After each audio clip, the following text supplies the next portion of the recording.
Slavery in the Civil War. 1861, the South succeeds. The Civil War begins with shots fired on Fort Sumter.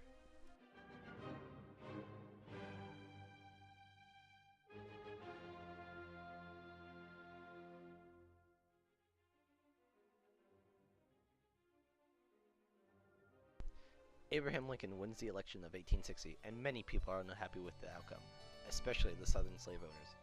Lincoln formed his views on race and slavery from a blend of experience, principle, and politics.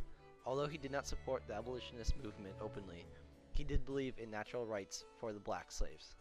Lincoln declares the Emancipation Proclamation in 1863. A partial motive was to link the idea of emancipation to military necessity. His priority was to save the Union. He wanted to incorporate black power into the military as a necessity to save the Union.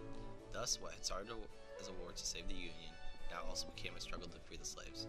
As the word of proclamation spread, people realized the nature of the war had changed, motivated the government to free the slaves for the first time. Even the foreign nations reacted to this new announcement. Though the European statesmen didn't support the North, supporting the South would be considered immoral. Because the Europeans already revoked slavery, they had a better view towards the North that supported human freedom. Northern capitalists had little to fear from the nationalization of slavery. Their position was secure because they already had the wealth to take care of themselves. The Northerners did not depend on slaves to run their factories or farm. The South, however, exhibited paranoia because they were living in one of the most frightful times, when the rules of the game were being rewritten, when the basic principles of market action were being redesigned. The Southern cash crop owners were scared that their slaves would run off and they would be left with no workforce. By the new proclamation, blacks were able to enlist in the armies. The first step, however, was degrading for the blacks. They were serving as cooks, laborers, and carpenters in the army. But as the short-term enlistments ended quickly, the demand for more soldiers grew. The northern government started to look towards blacks to serve in the military. The new recruitments had to prove themselves as willing and able fighters. The prominent black leader, Frederick Douglass, pushed the blacks to serve in the military. Blacks in the military proved to be very efficient. By the end of the war, about 186,000 blacks, which consists of 10% of the Union Army, had served. 134,000 of these soldiers escaped from the South to fight for the cause. The 54th Massachusetts was created in March 1863 at Camp Mansfield by Colonel Robert Woolshaw. The 54th was the first and only all-African American regiment in the Union at the time. The 54th was an inspiration to all African Americans in the United States during the war, even though it was mostly comprised of free slaves. Although it was an army regiment, the 54th was only used for manual labor. They were treated not as people but as slaves. They were paid, but not as much as the other white regiments. The 54th was paid $3 less than any other non-black regiment. After a period of recruiting and training, the unit proceeded to the Department of the South, arriving at Hilton Head, South Carolina on June 3, 1863. The 54th saw its first action at James Island. The regiment earned its greatest fame on July 18, 1863, when it led an unsuccessful and controversial attack on the Confederate position at Fort Wagner.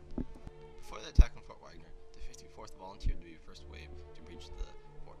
They all knew that they would suffer heavy losses, but they felt that they would earn the respect of the people and the Union. The 54th charged heroically into battle, waving their precious Union colors. When the flag would fall, another soldier would pick it up and carry it on. This charge, along with the death of their beloved leader, Colonel Shaw, made the 54th a household name. The famous regiment made it all the way to the fort, only to be shot down by a second wave of Confederate soldiers. In this desperate attack, the 54th was placed in the front line, and 281 men of the regiment became casualties. 54 were killed or fatally wounded, and another 48 were never accounted for. Even though at least half the forces were killed or missing in action, they moved on to other battles. Due to their heroic efforts at Wagner, Lincoln approved the formation of other black regiments.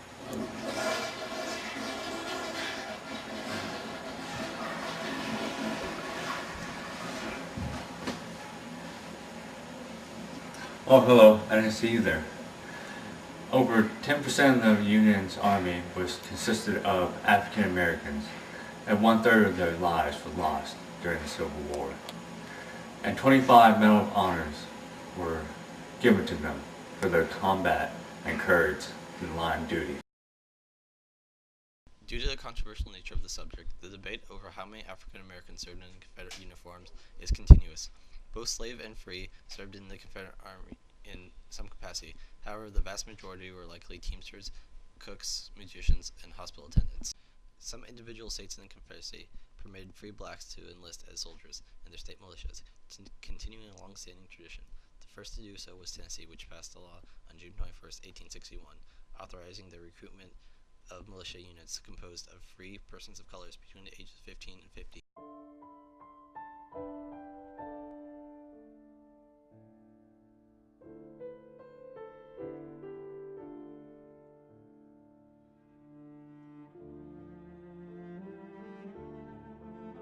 Oh, hello. I didn't see you there. Frederick Douglass, only 23 at the time, stood at the podium, trembling with nervousness. Before him sat abolitionists who had traveled to the Massachusetts island of Nantucket. Douglass overcame his nervousness and gave a stirring, eloquent speech about his life as a slave. Douglass would continue to give speeches for the rest of his life and would become a leading spokesperson for the abolition of slavery and for the racial equality.